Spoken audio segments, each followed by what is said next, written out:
warahmatullahi wabarakatuh. Innal hamdalillah nahmaduhu wa nasta'inuhu wa nastaghfiruh wa na'udzu billahi min shururi anfusina wa sayyiati a'malina. Man yahdihillahu fala mudilla lahu wa man yudlil fala hadiya lahu. Asyhadu an la ilaha illallah wahdahu la syarika lah wa asyhadu anna Muhammadan abduhu wa rasuluhu wa la nabiyya ba'da. Ya ayyuhalladzina amanu taqullaha haqqa tuqatih wa la tamutunna illa wa antum muslimun. Ya ayyuhan nas ittaqu rabbakumul ladzi khalaqakum min nafsin wahidah wa khalaqa minha zawjaha wa batha minhuma rijalan katsiran wa nisaa'a wattaqullaha alladzi tasaaluna bihi wal arham innallaha kana 'alaykum raqiba.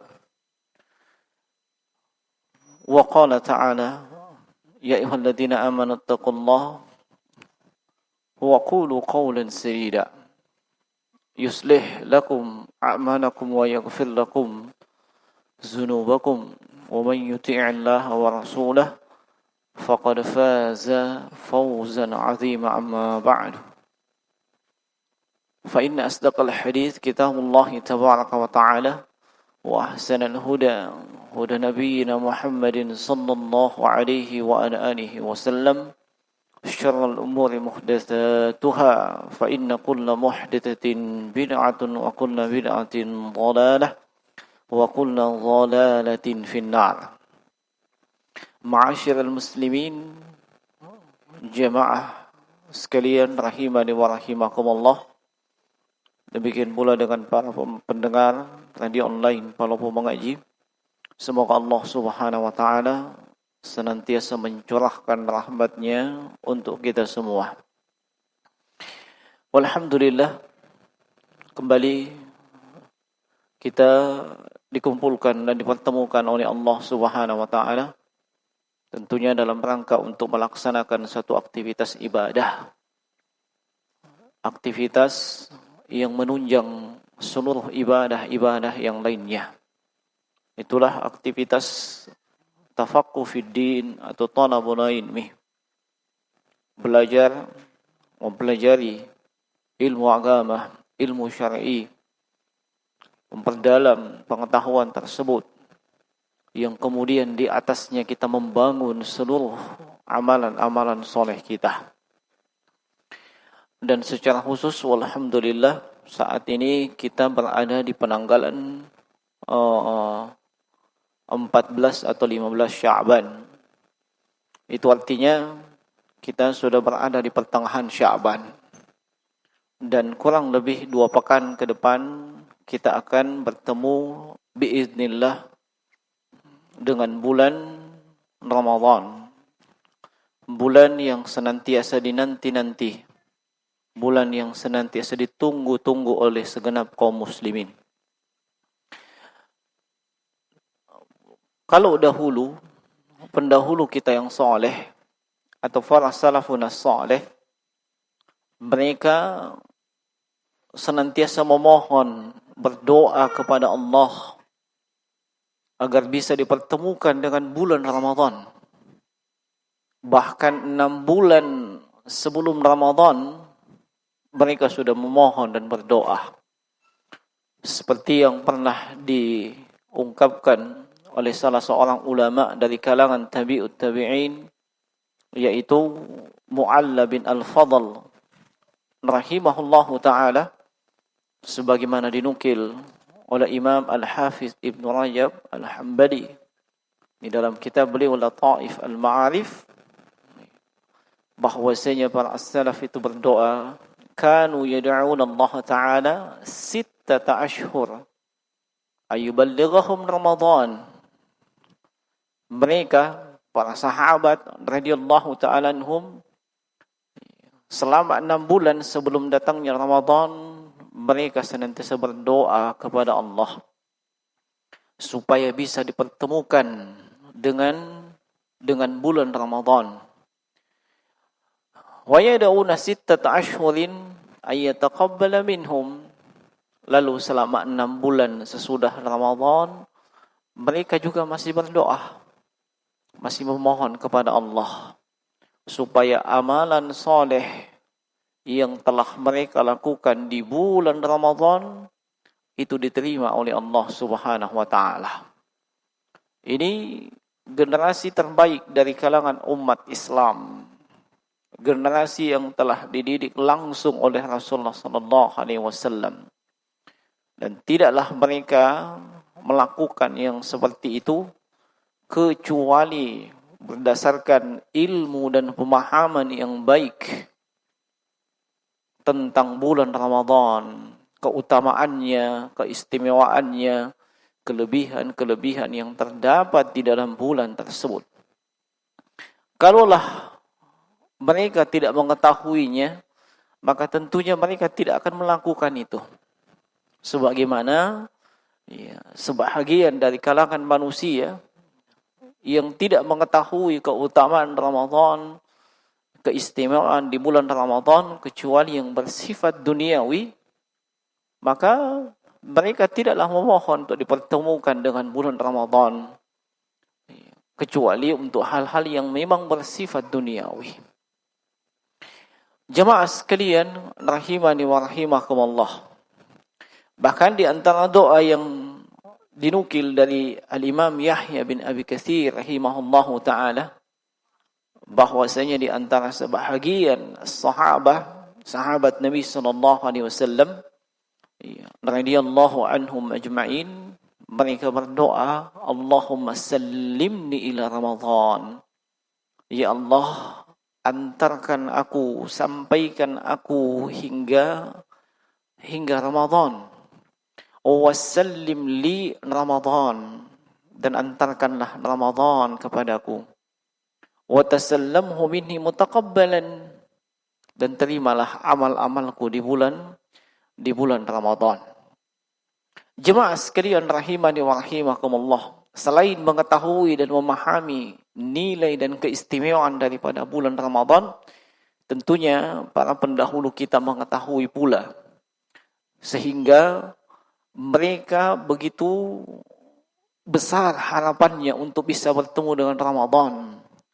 Mereka memohon kepada Allah untuk bertemu dengan Ramadan, sebab tidak ada satupun dari kalangan manusia yang mengetahui kapan ajal itu datang.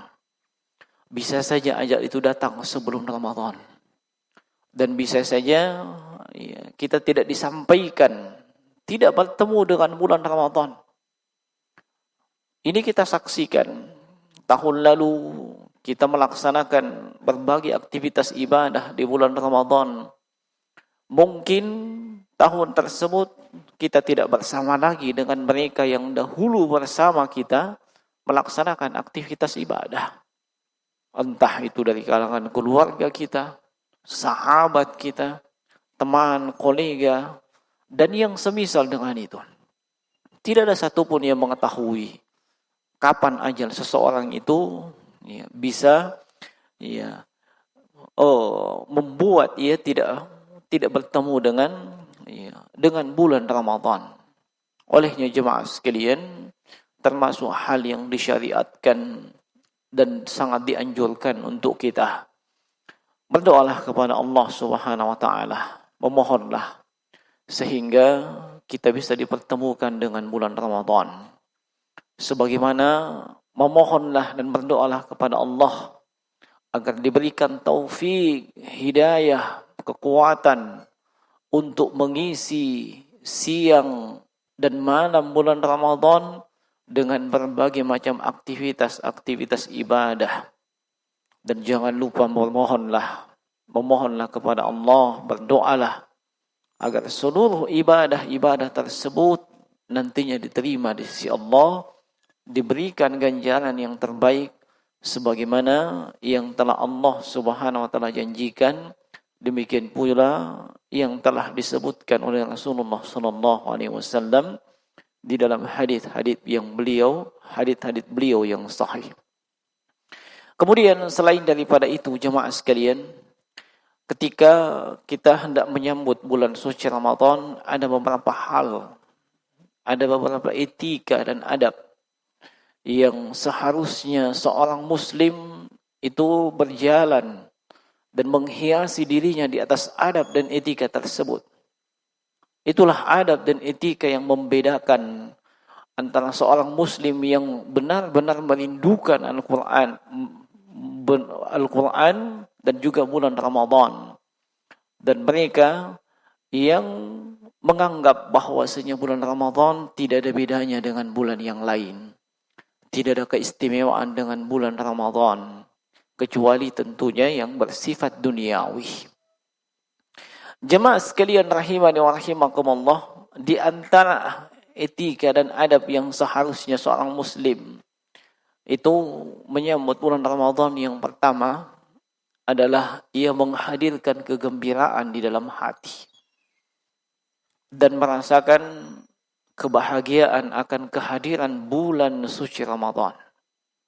Ia hadirkan hal tersebut. Hatinya dipenuhi dengan kegembiraan, senang, bahagia sebab akan bertemu dengan bulan Ramadan. Di dalam Al-Quran, dalam surah Yunus, di ayat yang ke-58, Allah Subhanahu wa Ta'ala berfirman, "Kul bi fadlillahi wa bi rahmatihi, fa bidzalika falyafrahu, huwa khairum mimma yajma'un." Katakanlah, wahai Muhammad, kepada mereka, kepada manusia, bahwasanya bi fadlillah wa rahmatih, dengan karunia dan rahmat Allah Subhanahu wa Ta'ala. Fabidzalik, dengan itulah hendaknya mereka falyafrahu, bergembira. Tidak diragukan jemaah sekalian bahwasanya bulan Ramadan termasuk di antara karunia dan keutamaan sekaligus nikmat yang Allah Subhanahu wa Ta'ala berikan kepada siapa yang dikehendakinya. Ini adalah karunia dan nikmat yang khusus, bukan karunia dan nikmat yang umum. Karunia dan nikmat yang umum itu bisa dirasakan oleh setiap manusia, bahkan setiap makhluk. Sebab itu bukan tanda dan ciri Allah memberikan taufik dan hidayah kepadanya. Tetapi nikmat yang khusus, nikmat yang Allah Subhanahu wa Ta'ala berikan kepada hamba-hamba yang dikehendaki, ini adalah ciri bahwa hamba tersebut akan mendapatkan kebaikan demi kebaikan, akan mendapatkan keberkahan. Perhatikanlah ayat-ayat Al-Quran ketika menyebutkan tentang nikmat khusus seperti nikmat hidayah. Maka Allah sebutkan, wallahu yahdi man yasha'u ila siratim mustaqim. Allah memberikan petunjuk, hidayah kepada siapa yang Allah kehendaki, bukan kepada setiap manusia, terlebih kepada setiap makhluk, tapi kepada siapa yang Allah Subhanahu wa Ta'ala kehendaki. Berbeda halnya dengan nikmat-nikmat yang bersifat umum. Seluruh makhluk bisa mendapatkan nikmat tersebut. Nikmat kekayaan, nikmat harta benda, nikmat kesehatan, nikmat udara. Seluruhnya bisa merasakan nikmat tersebut. Dan itu bukan ciri dan tanda orang mendapatkan keutamaan dari Allah dengan bergelimangnya dengan nikmat tersebut. Tetapi ciri bahwasanya seorang hamba mendapatkan kebaikan demi kebaikan dari Allah, di samping ia mendapatkan nikmat-nikmat umum, ia juga meraih yang namanya nikmat-nikmat yang khusus. Dan bulan Ramadan, kita bisa sampai di bulan Ramadan mendapatkan taufik untuk mengisi bulan Ramadan dengan amaliyah ibadah yang terbaik. Ini adalah karunia yang luar biasa. Ini adalah keutamaan yang luar biasa. Dan Allah sebutkan, فَبِذَلِكَ فَلْيَفْرَحُوا, maka hendaknya dengan hal tersebut ia bergembira. Ya. Huwa khairum mimma yajma'un. Sebab itu jauh lebih baik dibandingkan apa-apa yang telah mereka kumpulkan. Kata para ulama tafsir, wa huwa khairum mimma yajma'un. Itu jauh lebih baik min mata'id dunya wa zinatuha. Dibandingkan dengan dunia dan segala macam perhiasan yang ada di dalamnya. Jemaah sekalian rahimani wa rahimakumullah. Seorang muslim hendaknya bergembira, dan ini harus ketika ia mengetahui akan datangnya bulan Ramadan. Rasulullah sallallahu alaihi wasallam sendiri beliau memberikan kabar gembira tersebut kepada para sahabat. Rasulullah sallallahu alaihi wasallam bersabda, "Qad ja'akum Ramadan, syahrun mubarakun." Telah datang kepada kalian bulan Ramadan, bulan yang disifati dengan mubarak. Mubarak kasratul khair wa dawamuh. Banyaknya kebaikan dan kontinunya kebaikan tersebut. Iftaradallahu alaikum siyamah. Allah Subhanahu wa taala telah mewajibkan atas kalian puasa di bulan tersebut. Tuftahu fihi abwabul jannati. Di bulan tersebut ketika masuknya bulan Ramadan, maka dibuka pintu-pintu surga. Wa tughlaqu fihi abwabul jahim. Pintu-pintu neraka jahim ditutup. Wa suffidat fihi asyayatin. Syaitan itu dibelenggu. Fihi laylun khairum min alfi syahr. Dan di bulan Ramadan itu, hanya di bulan Ramadan saja ada satu malam, yang malam tersebut nilainya jauh lebih baik dibandingkan 1000 bulan. Man hurima khairuha faqad hurimah. Siapa yang diharamkan kepadanya kebaikan di bulan tersebut, sungguh ia telah terhalang.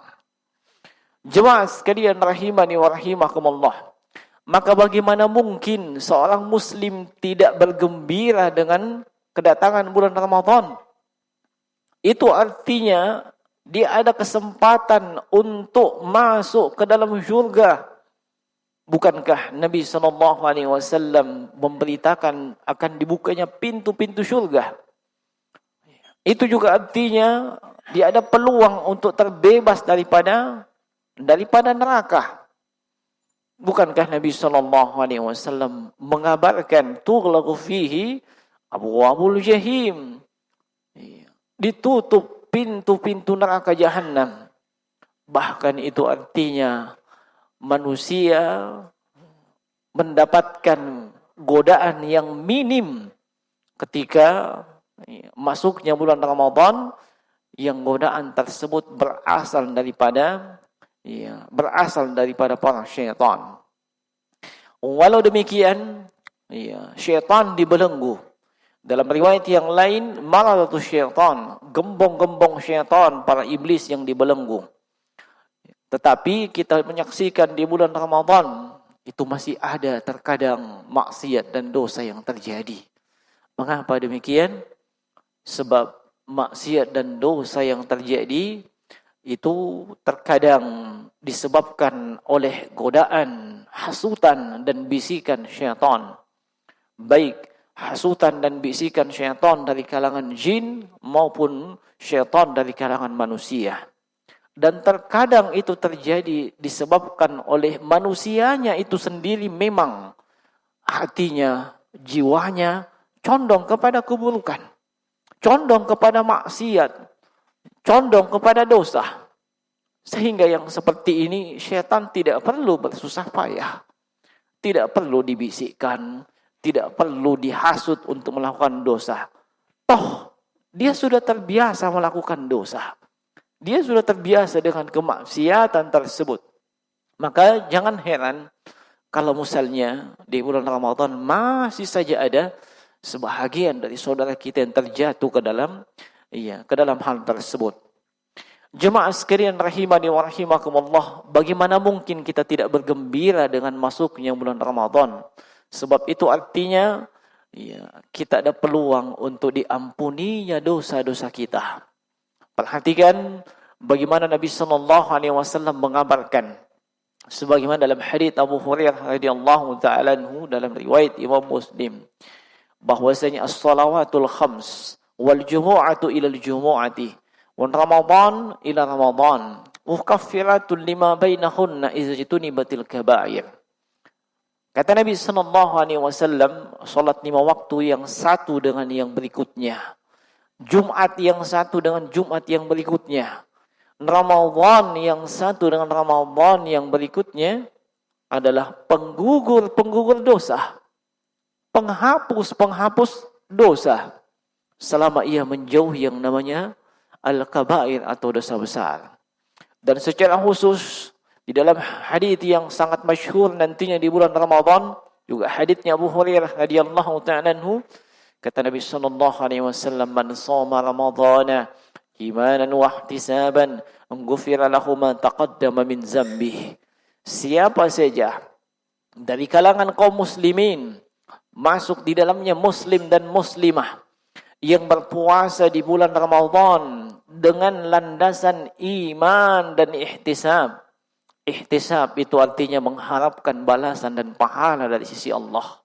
Maka ghufira lahu ma taqaddama min dzambih. Dosa-dosanya akan diampuni, yakni dosa-dosa yang telah pernah ia lakukan sebelumnya.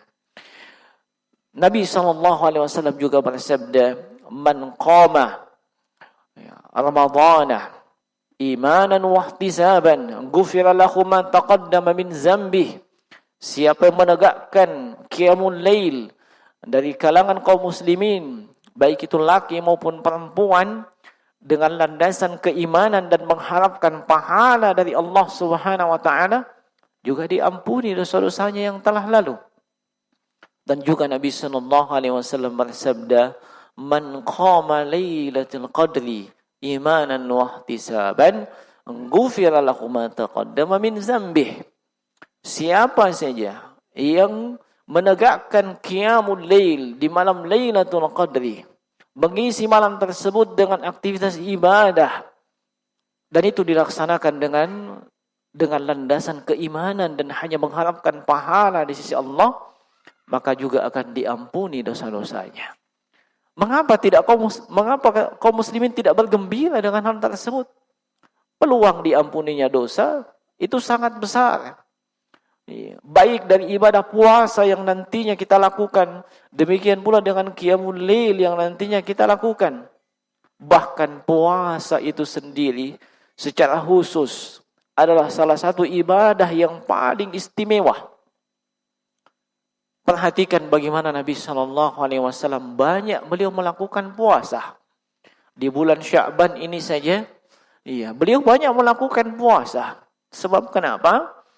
Sebab di bulan Sya'ban amalan-amalan itu diangkat dan diperhadapkan ke hadapan Allah. Kata Nabi, wa ana uhibbu ayyurfa amali wa ana shaimun. Saya suka kalau amalanku diangkat dan diperhadapkan ke hadapan Allah dan saya dalam keadaan berpuasa. Ini ibadah yang luar biasa. Kalau ibadah yang lain itu pahalanya dilipat gandakan dari 10 sampai 700 kali lipat. Tetapi untuk ibadah puasa, Allah Subhanahu wa taala berfirman, illa siyam fa innahu li wa ana ajzi bihi. Kecuali puasa. Puasa itu adalah untukku, kata Allah.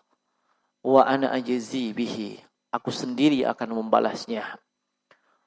Puasa itu balasan pahalanya tidak bisa dihitung dengan alat hitung apapun. Sebab di dalam ibadah puasa terkumpul 3 jenis kesabaran. Sabar dalam menjalankan perintah, sabar dalam menjauhi larangan, sabar dalam menghadapi dan menerima takdir dan ketentuan Allah Subhanahu wa taala. Seluruhnya ada dalam ibadah puasa. Dan Allah menjanjikan kepada mereka yang bersabar dengan pahala yang tanpa batas. Tadi ini hanya ada di bulan Ramadan. Kaum muslimin hendaknya senantiasa menghadirkan dalam hatinya kegembiraan dan kebahagiaan. Dan tentunya kegembiraan dan kebahagiaan tersebut disebabkan peluang-peluang emas, kesempatan-kesempatan yang istimewa yang hanya terdapat di bulan Ramadan. Bukan disebabkan kegembiraan dengan landasan yang bersifat duniawi. Seperti apa contohnya? Kita bergembira. Kenapa? Biasanya kalau masuk bulan Ramadan, omset naik. Ya, pesanan banyak. Ya, kita yang profesinya adalah pedagang kuliner, entah itu sudah puluhan tahun ataupun yang dadakan, entah yang sudah profesional ataupun yang amatir, ini peluang besar. Kita mendapatkan keuntungan kalau ada bulan Ramadan. Sebab kenapa? Pasti akan mendapatkan keuntungan yang luar biasa. Ini bukan kegembiraan yang kita maksud. Kalau kegembiraan itu yang dimaksud, maka apa bedanya dengan mereka yang bukan Islam? Mereka juga melakukan itu. Mereka juga memanfaatkan bulan Ramadan untuk mendapatkan keuntungan. Tetapi seorang muslim dan muslimah yang baik, landasan dari kegembiraan tersebut disebabkan akhirat. Begitu banyak peluang yang Allah siapkan di bulan Ramadan untuk diampuninya dosa, meraih pahala yang tanpa batas, dan seterusnya dan seterusnya. Kalau ini landasan kegembiraan kita, maka insya Allah yang namanya keduniaan itu akan mengikut. Yang namanya keduniaan akan mengikut. Berbeda halnya kalau kegembiraannya hanya bersifat duniawi. Dia tidak akan mendapatkan pahala kegembiraan dari yang bersifat akhirat. Nah, dia hanya akan mendapatkan bagian dari duniawi sesuai yang Allah takdirkan untuknya. Tapi dia tidak mendapatkan bagian daripada akhirat. Maka perbaiki hal tersebut, jemaah sekalian. Termasuk yang perlu kita ingatkan, bahwasanya kita menekankan kegembiraan menyambut bulan suci Ramadan, itu bukan disebabkan ada hadis yang menyebutkan tentang hal tersebut. Mungkin kita biasa mendengarkan sebahagian orang menyebutkan bahwa katanya Nabi bersabda, "Man fariha bidukhuli Ramadan, haramallahu jasadahu 'alan niran." Siapa saja yang bergembira dengan masuknya Ramadan, maka Allah haramkan jasadnya daripada api neraka. Hadis ini atau bisa dikatakan tepatnya bukan hadis, sebab ini adalah hadis yang palsu, alias hadis yang maudhu, yang bukan berasal dari ucapan Nabi sallallahu alaihi wasallam. Adapun kegembiraan seorang muslim, itu berdasarkan ayat yang telah kita sebutkan tadi. Bergembira disebabkan karunia dan keutamaan dari Allah Subhanahu wa taala berupa bulan suci Ramadan. Sekali lagi jemaah sekalian, kegembiraan itu hendaknya kita perhatikan. Kegembiraan dalam hal apa? Banyak orang bergembira dengan masuknya Ramadan. Iya kan? Nah, termasuk mereka yang bergembira adalah mereka yang berprofesi sebagai penjual petasan. Mereka juga bergembira. Sebab itu adalah momen dan kesempatan mereka bisa jual petasan. Termasuk mereka yang bergembira dengan masuknya bulan suci Ramadan adalah para pak balu bunga. Kenapa? Sebab mau masuk Ramadan, banyak orang pergi ziarah kubur. Nah, termasuk juga para penjual ayam. Kenapa? Banyak orang baca-baca ketika mau masuk Ramadan. Laku ayamnya, laku bunganya. Iya. Bukan itu kegembiraan yang kita maksud. Iya. Tapi kegembiraan seorang muslim dan muslimah ketika masuk Ramadan, peluang yang ada di bulan Ramadan, keistimewaan bulan tersebut dari amal ibadah yang kita lakukan, itu. Adapun yang bersifat duniawi, itu nomor sekian dan nomor sekian. Walaupun yang tadi yang kita sebutkan terakhir, ada catatan-catatan yang perlu kita perhatikan. Seperti misalnya berziarah kubur. Berziarah kubur mustahab, dianjurkan, itu sunnah. Tetapi tidak perlu dikhususkan ya ketika menjelang Ramadan. Tidak perlu. Iya. Dan katanya ada keterangan berupa hadis. Ya katanya kalau masuk Ramadan dan orang yang meninggal tidak diziarahi, dia akan bersedih. Iya. Ini juga hadis tidak jelas dari mana asalnya. Mungkin saja hadis tersebut berasal dari haddatsani jaddi an jaddihi. Naam. Iya. Tidak jelas. Bahkan dari sisi akal dan logika saja, mana bisa dia bersedih? Orang yang meninggal, dia sibuk menghadapi apa yang ada di alam barzakh. Terputus dengan urusan di dunia. Iya. Kalau dia mendapatkan kenikmatan, dia sibuk dengan kenikmatan. Dia mendapatkan azab, dia sibuk mendapatkan azab. Enggak ada waktu mikirkan, datang muakah keluargaku ini menjenguk dan seterusnya. Tidak ada kesempatan mau pikirkan seperti tersebut. Sebab kenapa? Sudah terputus dengan kehidupan dunia. Iya, maka kita ingatkan kaum muslimin, bukan kita melarang ziarah kubur, bukan. Tetapi ziarah kubur itu bagian daripada ibadah dan itu disyariatkan. Iya, dan ibadah itu tidak perlu kita khususkan. Kalau memang tidak ada dalil yang menunjukkan itu dikhususkan. Sehingga silahkan Anda ziarah kubur anytime. Kapan saja Anda mau ziarah kubur. Terlebih ketika hati Anda sedang merasakan gersang, kering, dan kecintaan yang luar biasa terhadap dunia, silahkan ziarah kubur. Supaya Anda ingat mati, Anda ingat akhirat. Di saat hati Anda sedang kasar, dan itu nampak daripada perbuatan dan ucapan Anda, silahkan Anda ziarah kubur. Sebab itu akan membuat hati Anda menjadi lembut. Silahkan. Tapi tidak perlu dikhususkan. Termasuk juga jemaah sekalian kebiasaan dari sebahagian saudara-saudara kita. Entah itu dari kalangan Bugis ataupun dari kalangan Makassar dan suku-suku yang lain. Ketika mau masuk Ramadan, ada istilah mak baca-baca. Ya. Naam. Kenapa ini mesti dibahas?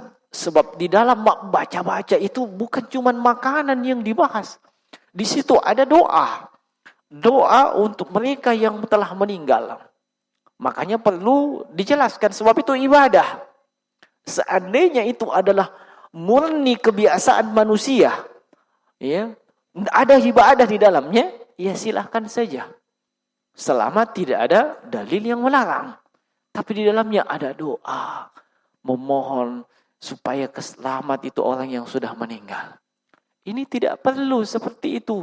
Bukan tidak perlu berdoa, tapi tidak perlu dalam rangka menyiapkan makanan, baca-baca, apalagi sampai potong ayam dan seterusnya. Iya, itu tidak ada tuntunan sama sekali. Nah, termasuk hal yang tidak dianjurkan. Bahkan sampai sekarang saya tidak menemukan satupun dari kalangan baik ulama sampai yang siap yang di bawah mereka menganjurkan nanti kalau mau menjelang masuknya Ramadan, pergilah menikmati minggu terakhir sebelum kau berpuasa. Sebab mau puasa, mau tidak mau, nikmati makanan yang terbaik. Kalau perlu 5 kali sehari, 6 kali sehari. Sebab mau puasa. Iya, itu tidak perlu seperti itu, jemaah. Itu bukan persiapan. Iya. Nah, boleh saja bagi ibu-ibu mempersiapkan menu selama 30 hari atau 29 hari, menunya berbeda-beda. Iya. Nah, menu buka puasa dan menu sahur. Malam pertama sahurnya dengan nasi kebuli. Malam kedua dengan donat. Malam ketiga terus beda. Itu boleh-boleh saja. Tetapi jangan dengan itu kita lebih sibuk. Ya. Nah, akhirnya tidak ada waktu untuk baca Al-Quran. Untuk tarawih, jangan dulu. Kenapa? Ini, menu ini belum tersedia ini. Padahal, kalau memang tidak ada, mau diapa? Pakai saja Intel. Nah, daripada Anda ketinggalan sholat tarawih, Anda ketinggalan membaca Al-Quran, Anda ketinggalan melakukan aktivitas ibadah. Nah, itu tujuannya Anda berada di bulan Ramadan. Ya. Kalau cuma sekedar memperbanyak menu di luar Ramadan, silahkan. Tidak ada masalah. Ya. Nah, artinya jangan kita disibukkan dengan hal-hal yang sifatnya mubah. Kemudian kita meninggalkan hal-hal yang sifatnya dianjurkan. Apalagi yang sifatnya wajib. Ya. Nah, hendaknya kita menggunakan akal dengan baik. Nah, jadi jangan salah paham. Tidak boleh katanya bervariasi menunya. Bukan tidak boleh, silahkan. Selama itu tidak melalaikan Anda dari ibadah-ibadah yang seharusnya banyak dilakukan di bulan Ramadan. Nah, silahkan. Dan memang bisa bisa kok kasih bervariasi. Artinya apa? Anda punya kemampuan. Jangan sampai mau bervariasi, tapi ternyata tidak ada kemampuan. Kemampuan hanya bisa Indomie telur misalnya, jangan mimpi. Mau variasinya malam pertama ini, kedua ini, ketiga ini. Ya, kecuali kalau dapat anugerah, alias gratis. Nah, jemaah sekalian rahimani wa rahimakumullah. Kemudian yang kedua, di antara etika dan adab seorang muslim menyambut Ramadan, adalah menyambut bulan Ramadan ini dengan kesyukuran. Ya, menyambut bulan Ramadan dengan kesyukuran. Ingat, bulan Ramadan adalah nikmat dan karunia dari Allah Subhanahu wa taala. Itu adalah nikmat yang khusus. Dan ini di setiap nikmat dan karunia kita hadapi dengan kesyukuran. Kesyukuran itu dengan lisan. Kita mengucapkan alhamdulillah, dengan hati. Berupa meyakini bahwasanya ini nikmat dan karunia dari Allah semata. Dan yang ketiga, kesyukuran itu dengan anggota tubuh. Nah, dan dengan anggota tubuh itu nampak bahwasanya bertambah nikmat, bertambah karunia, bertambah pula kualitas dan kuantitas ibadahnya. Itu diantara tanda hamba yang bersyukur. Seperti Nabi SAW, ketika beliau telah mengetahui, dan itu ada dalam Al-Quran, bahwasanya dosa-dosa beliau telah diampuni, yang lalu maupun dia akan datang. Beliau tegakkan qiyamul lail. Padahal qiyamul lail itu hukumnya sunnah, tidak wajib. Sampai-sampai istri beliau itu prihatin, sebab beliau lama kalau qiyamul lail, kakinya bengkak-bengkak, kakinya pecah-pecah, lama berdiri. Kalau kita, mata kita yang bengkak karena lama tidur. Kalau Nabi SAW kakinya bengkak, lama berdiri. Istrinya prihatin, kenapa mesti seperti itu? Bukankah Allah sudah mengampuni dosa-dosa yang lalu maupun yang akan datang? Kata Nabi, afala uhibbu an akuna 'abdan syakura. Kalau memang demikian, kenapa saya tidak menjadi hamba yang bersyukur? Itu menunjukkan bahwa bertambahnya nikmat, bertambahnya karunia, itu berbanding lurus dengan bertambahnya ibadah-ibadah kita. Maka tingkatkan ibadah kita sebagai bukti bahwasanya kita bersyukur dengan datangnya bulan suci Ramadan. Ini yang kedua. Kemudian yang ketiga, jemaah sekalian, di antara adab dan etika seorang muslim dan muslimah menyambut bulan suci Ramadan adalah berusaha memperbaiki dirinya sebelum Ramadan. Berusaha memperbaiki dirinya sebelum masuknya Ramadan. Dan yang kita maksud di sini bukan memperbaiki secara fisik. Paham ya? Kalau memperbaiki secara fisik, jangan dibilang saya kayaknya harus perbaiki saya punya wajah, dikasih putih sedikit. Bukan itu maksudnya, ya. Tapi memperbaiki diri di sini adalah terkait dengan amalan dan ibadah kita. Nah, Amr ibn Qais al-Mula'i rahimahullahu ta'ala menuturkan, tuba liman aslaha nafsahu qabla Ramadan. Sungguh beruntung siapa saja yang memperbaiki dirinya sebelum masuk bulan suci Ramadan. Bagaimana memperbaiki diri sebelum masuk bulan suci Ramadan? Di antara bentuk memperbaiki diri sebelum masuk bulan suci Ramadan adalah bertaubat dan memohon ampun kepada Allah Subhanahu wa taala atas dosa-dosa yang telah kita perbuat. Ingat jemaah sekalian, bahwa di antara hal yang menghalangi dan menjadi sebab seorang hamba itu menjadi malas beribadah, tidak khusyuk di dalam melaksanakan salat, ibadah-ibadahnya gersang dan seterusnya, itu disebabkan oleh hatinya yang ternoda oleh berbagai macam dosa dan maksiat.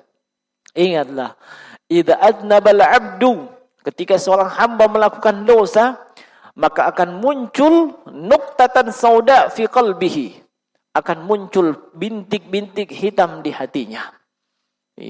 Dan setiap kali melakukan dosa, bertambah bintik hitam tersebut, bertambah. Akhirnya hatinya pun menjadi kotor. Kalau hatinya menjadi kotor, sama seperti dengan cermin. Cermin yang kotor, mana bisa kita melihat wajah kita di situ? Hati yang kotor, itu akan sulit menerima kebenaran. Itu akan sulit untuk khusyuk dalam melaksanakan ibadah. Itu akan sulit merasakan kelezatan ibadah kepada Allah Subhanahu wa taala. Maka perbanyaklah mohon ampun dan bertaubat kepada Allah.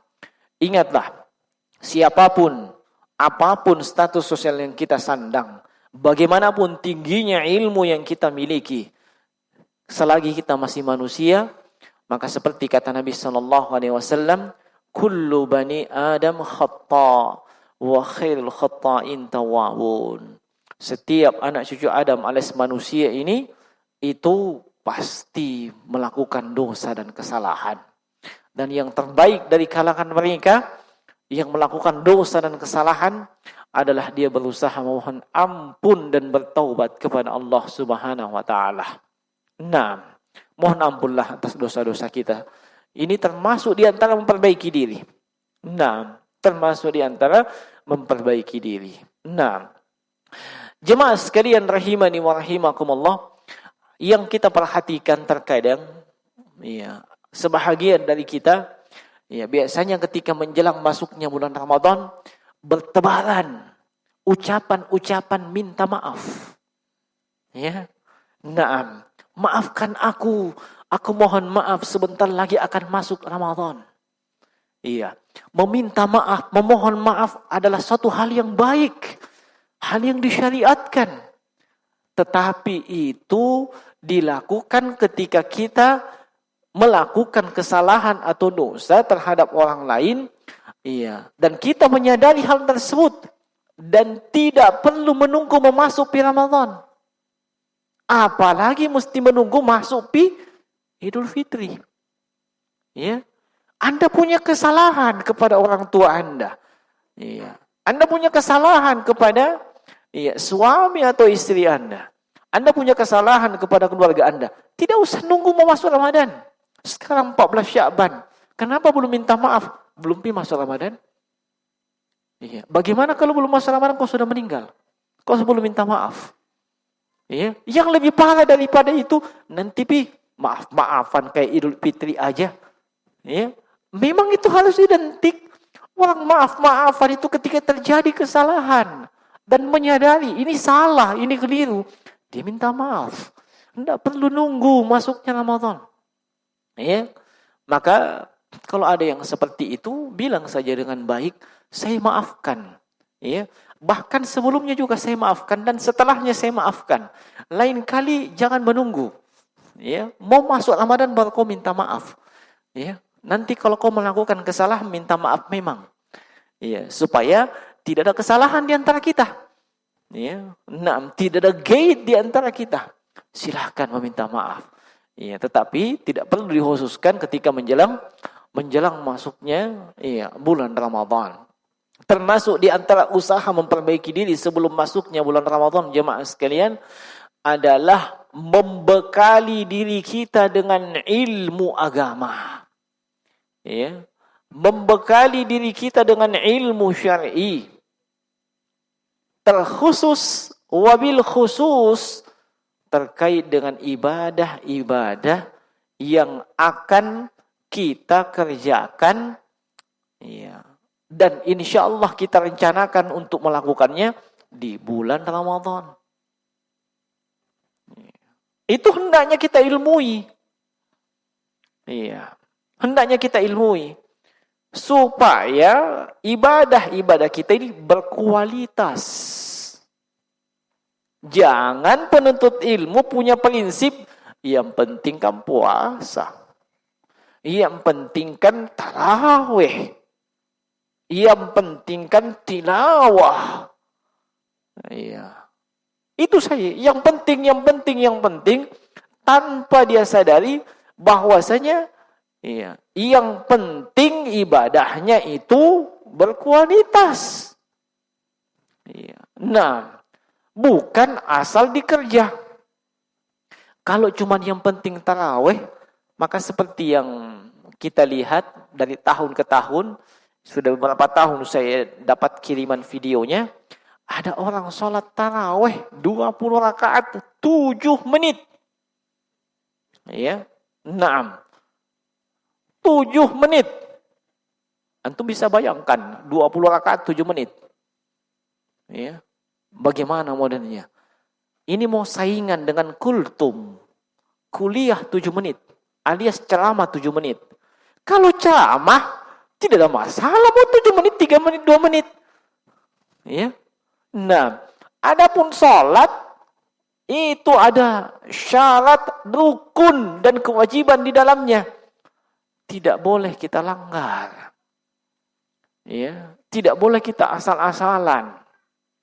Nah, itu kalau cuma yang penting sholat. Kalau cuma yang penting sholat tarawih, maka kaum muslimin kita lihat, cari di mana masjid yang paling cepat sholatnya. Yang penting saya puasa, cari di mana masjid yang cepat azan. Nah, cari masjid yang paling cepat azan, yang paling lama azan subuh, supaya masih lama makan sahur, dan paling cepat azan maghrib. Itu yang penting puasa. Dan dia tidak peduli ketika puasa itu nasambak orang, baik dengan perbuatan ataupun dengan kalimatnya. Tidak peduli, yang penting kan puasa. Sampai disitulah kadang ketahuan bahwa orang ini nanti puasa baru begitu. Misalnya, fulan, betulkah yang kamu katakan? Iya, betul, saya mau benar itu. Kamu enggak bohong? Enggak. Masa saya mau bohong? Saya kan puasa.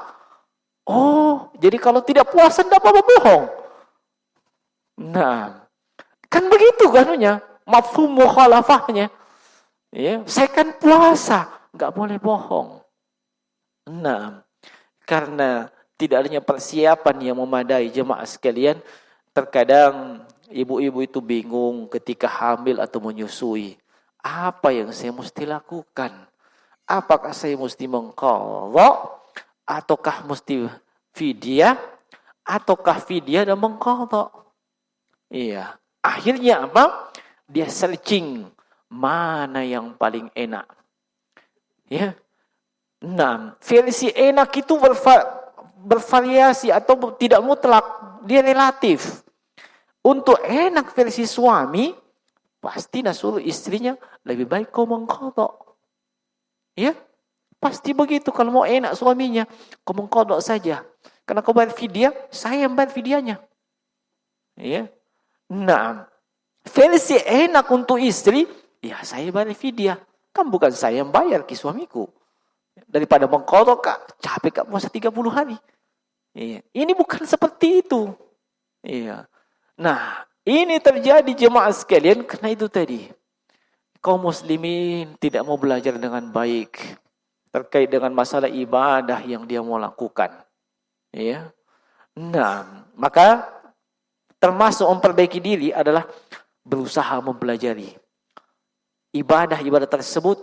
Iya, bagaimana kita melakukannya? Iya. Apa saja yang mesti kita lakukan? Apa saja yang bisa menghalangi ibadah tersebut? Dan yang semisal dengan itu. Yang jelas kita hanya isyaratkan di sini, iya, gambaran secara umum bahwa seluruh ibadah itu mesti dilakukan dengan 2 ketentuan mutlak. Ketentuan yang pertama haruslah ikhlas. Ya, haruslah ikhlas. Tidak ada dimasuki oleh tendensi keduniawi. Entah itu puasa, entah itu qiyamul lail atau tarawih, entah itu tilawatul Quran, zikir, sedekah, dan seterusnya.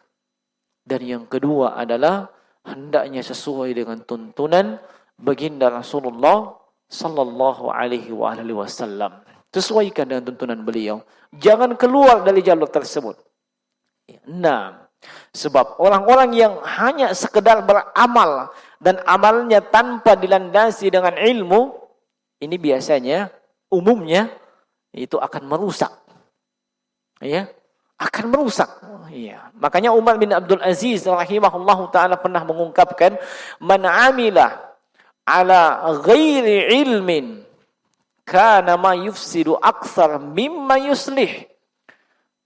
Siapa saja yang beramal dan amalannya itu tidak berdasarkan ilmu, maka itu lebih banyak merusak dibandingkan memperbaiki.